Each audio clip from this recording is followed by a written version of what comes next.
YouTube,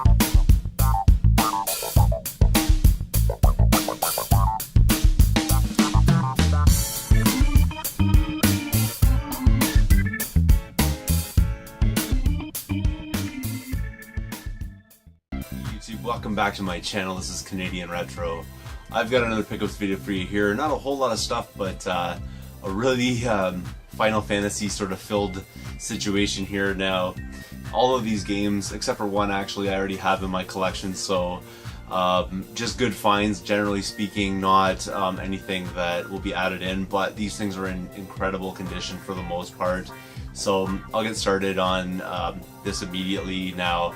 Un-Final Fantasy related is the first item I'm going to show you here, and it's a copy of Ape Escape 2, which I paid quite a bit for, but I didn't have it in my collection, and it's in pretty decent shape. The artwork is a little bit beat up on the outside, sort of bent a little bit in a few spots. I don't know, you're not going to be able to really see that on the camera, but well, maybe you can a little bit there. You can see there's like a crease there and stuff like that. But it's totally complete, which is really awesome. I've heard good things about these games. I've never had a PlayStation 2 back in the day, so you know, this is a title that sort of eluded me, but the disc, other than needing to be cleaned, is like pretty much mint, so that's the most important part, I would think.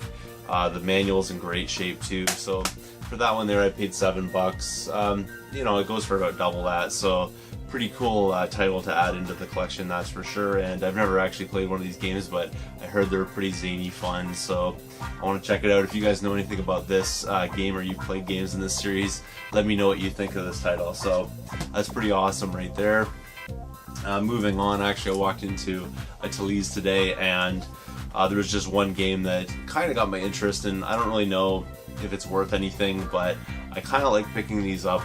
It's a pirate cart, and I don't know what to call this. It's a 32-in-1 Game Boy Color. It's called Game USA Color Advance. I don't really know. I'll take it out of the bag actually here. Came in this little baggie, so there you go right there.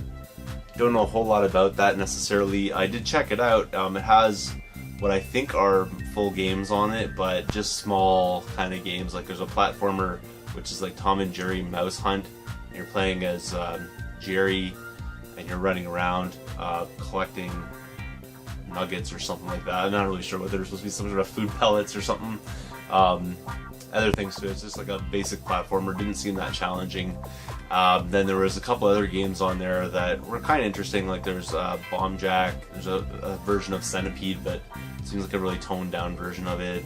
A variety of other things on there, but it says 32-in-1. There isn't really 32 titles on it. It's one of those ones where there's like maybe like 5 or 6, and then it just repeats them with like maybe some slight variations. I don't think there really is, though. It's basically like 6 games on it, but pretty cool nonetheless.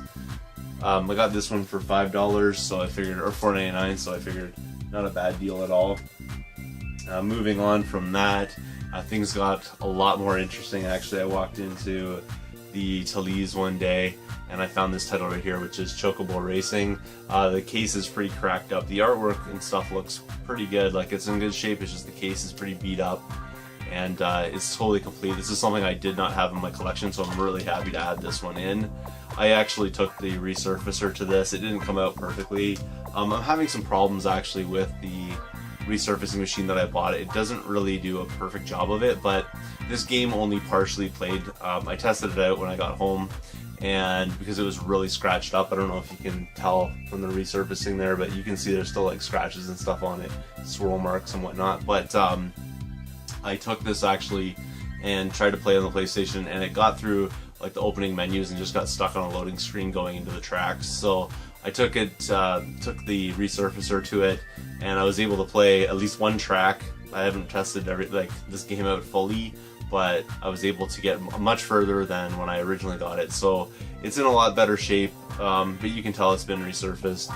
It's not like super clean or anything like that, but still at the same time, I'm really happy with that fact, because this is something I did not have in my collection, and I do like kart racers, so this is pretty fun right here to add in, obviously. And then moving on from there, the score was from today. It was a pretty slow day, actually, not a whole lot out there in the shops. Saw other people that I know do collect video games and things like that. Stopped in at a Value Village, and you guys are not going to believe this. I already informed Longshot. I sent him a message immediately when I saw it, just because I thought it was absolutely ridiculous. They had a complete in box Nintendo control deck at a Value Village that I was in, and you're not going to believe the price that they wanted. Now, I opened up the box. All the contents were in there, but everything was just sort of like chucked in there. And although the styrofoam and the box was in decent shape, like pretty good shape actually. The styrofoam was perfect. The system was absolutely ugly and disgusting, yellowed. The controllers were disgusting, filthy, and yellowed. You know, like all the contents were basically completely used. It's just the person must have kept good condition of the box when they donated it. They put everything in the box and away it went. But the price on it was, and I kid you not, $199.99 is what they wanted for the control deck. So basically that's the system with 2 controllers and the box that goes around it. And they actually have a zapper on top of it. So I, sort of out of character for me, but I basically laughed in their face. Like, you know, if it was a little bit overpriced, I probably wouldn't have said anything, but that's absolutely beyond comprehension ridiculous price on that. So they're losing their minds at the Value Villages around here. They've absolutely gone astronomical. Like I showed you for this, like $7 for PS2 games. That's what they're charging for all PS2 titles. So it's getting absolutely, like, beyond pathetic, I think, at those stores. Obviously, eventually you're going to be able to find maybe something to buy, but when it boils down to it, they're getting a lot of backlog of things at both the Goodwills and over at the Value Villages. So that being said, that's my little rant about that. But I did walk into a Goodwill, and fortunately they're not going all crazy on their CD kind of based games yet, so that's pretty good. I mean, they're basically $5 and up now for their Xbox and whatever type of games, but they sort of tone it back a little bit for the CD based ones. So that's really nice, because in there I found a title which I already have, but it's really nice to pick up multiple copies of this. I actually have 2 copies of this now that are available for trade, and it's Final Fantasy VIII. So it's pretty cool right there. The thing about this one is it's absolutely, like, gorgeous. So I don't know, I'll have to check mine and see if I need an upgrade, but I think mine's pretty good. I might be missing the manual. This one's totally complete. The manual's mint. Everything about this is absolutely beautiful. It actually has both manuals in it. This is the mini walkthrough manual. I'm pretty sure mine didn't have that. So this is probably going to be an upgrade for me. Basically, just fingerprints on there, and everything else is absolutely phenomenal. So great addition to the collection. This one here they wanted, let's see, $6 for, which is pretty good. The reason why they wanted $6 for it is that it's multiple discs. So she actually took it to the back and they told her how much to charge me for it. But still an awesome deal, I think, for that game. And then sitting right on top of that one, which is pretty mind-blowing that it was still there, was Final Fantasy VII.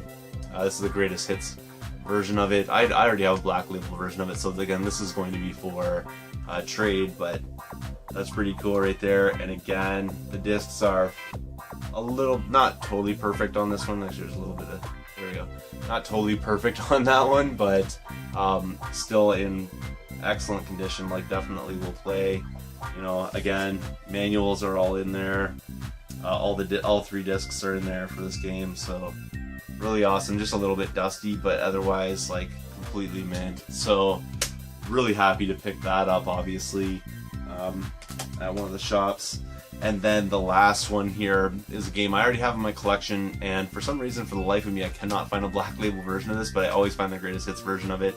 The copy I have in my collection is the greatest hits version of it, but never going to turn down this title.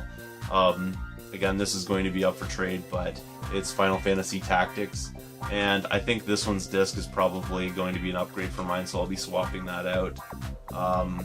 Yeah, this one's just dusty like the other one, but again, it's like pretty much mint, so really great find right there. I think this one here was $3. The other 2 were $6 because they're multi-disc games, but $3 for PS1 titles is still staying within that reasonable range. So you know, this is my sort of Squaresoft haul the last few days. We're really happy to find all of these titles, especially this one because I get to add it into my collection. Upgrades on the other ones are great as well. So thanks again for watching. If you haven't subscribed yet, please do feel free to thumbs up this video, comment down below, and I'll see you all later.